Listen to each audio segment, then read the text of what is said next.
Amma Ba'd. Dewan Hakim yang arif dan bijaksana, hadirin sebangsa dan setanah air yang kami banggakan. Kemajuan teknologi dan informasi saat ini mendorong perubahan budaya dalam masyarakat. Jika dulu hanya dari mulut ke mulut, kini telah mengalami perkembangan pesat dengan hadirnya WhatsApp, Facebook, Instagram, Telegram, dan lainnya. Dunia benar-benar hanya sebesar daun kelor. Namun, satu hal yang lebih penting dari kemudahan menerima dan mendapatkan berita adalah kebenaran dan keakuratannya. Jika tidak bisa dibuktikan kebenarannya, maka berita tersebut disebut dengan hoax atau berita bohong. Oleh karena itu, pada kesempatan ini, perkenankanlah kami akan memaparkan syarhil Quran yang berjudul Pandangan Islam terhadap Realita Hoax di Era Digital. Sebagai rujukan, firman Allah di dalam Al-Quran Surah An-Nur ayat 15. A'udzu billahi minasyaitonir rajim.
Dengan menyebut asma Allah yang Maha Pengasih lagi Maha Penyayang.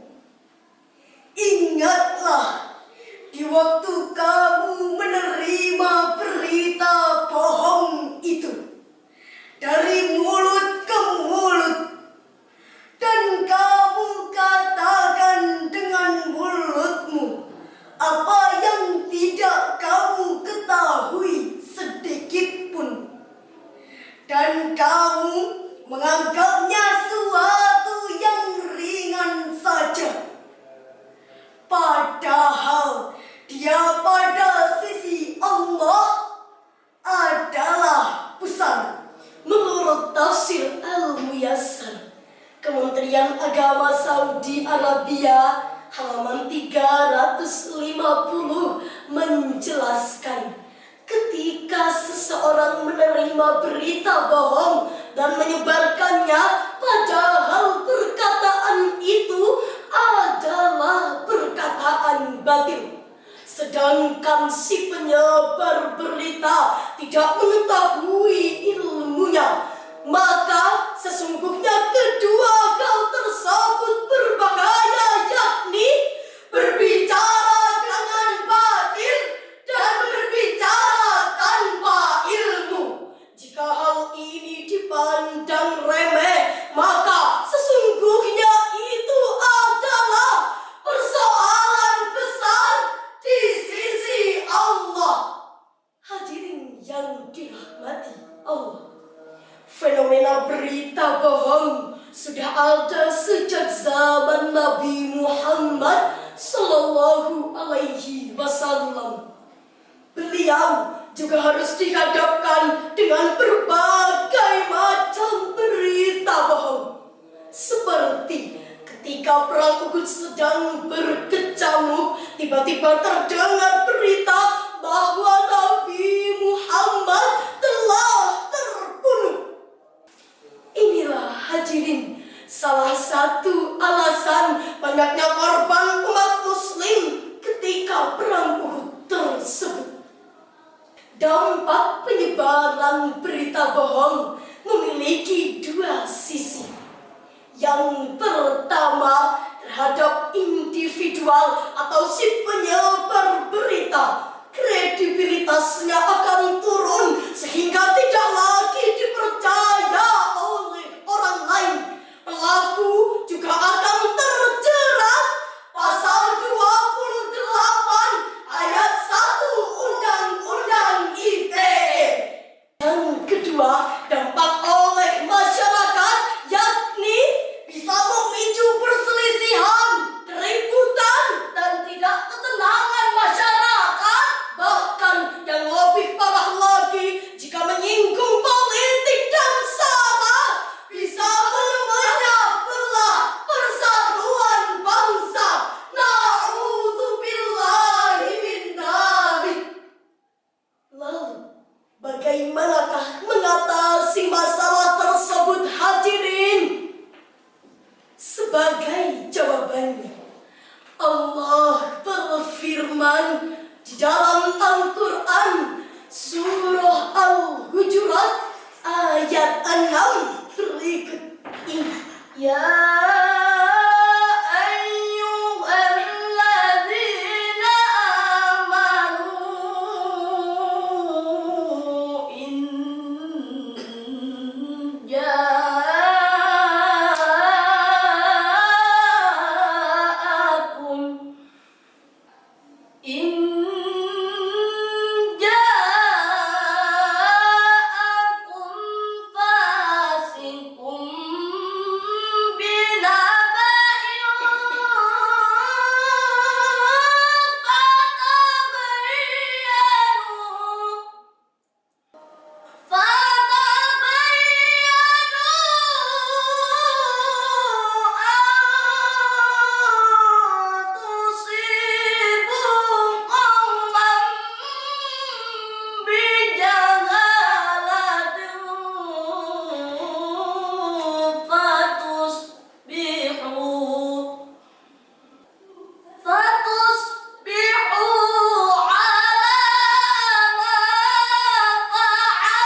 maka telitilah kebenarannya agar kamu tidak mencelakakan suatu kaum karena kebodohan, kecerobohan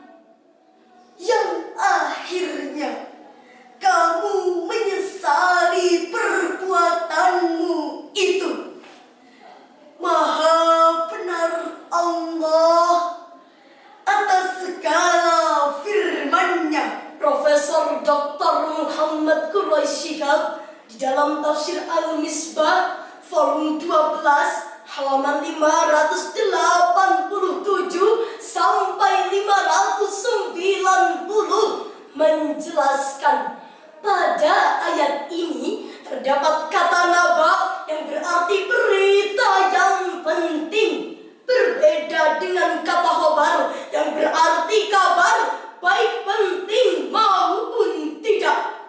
Dari sini terlihat perlunya memilah informasi apakah penting atau tidak, dan memilah pula pembawa informasi apakah dapat dipercaya atau tidak. Dari ayat ini Allah memberikan pedoman kepada kita untuk berhati-hati dalam penyebaran berita dan tetap melandaskan asas kejujuran. Sebagaimana Rasulullah bersabda, "Alaikum bisidqi fa inna sidqa yahdi ilal birri wa innal birra yahdi ilal jannah." Berbuatlah jujur karena kejujuran akan membuahkan kebaikan dan kebaikan akan menuntun kita ke surga. Hal-hal yang dapat kita lakukan dalam upaya pemberantasan maraknya hoax di tengah masyarakat, di antaranya yang pertama tabayun, yang kedua mencari sumber berita, dan yang ketiga adalah jangan ikut menyebarkannya. Dalam hal ini diperlukan kerjasama dari seluruh pihak, baik pemerintah maupun masyarakat, untuk saling bahu-membahu dalam upaya pemberantasan maraknya berita bohong agar terhindar dari salah paham, perselisihan dan pertengkaran yang bisa memecah persatuan bangsa Indonesia. Hadirin yang dirahmati Allah, oleh karena itu dari apa yang kami sampaikan dapat ditarik beberapa kesimpulan. Di antaranya yang pertama, maraknya berita bohong atau hoax yang tersebar di tengah masyarakat terjadi akibat arus derasnya teknologi dan informasi. Yang kedua, dampak negatifnya di antaranya adalah bisa memicu perselisihan, keributan, hingga perpecahan bangsa. Yang ketiga, hendaknya kita meneliti kebenaran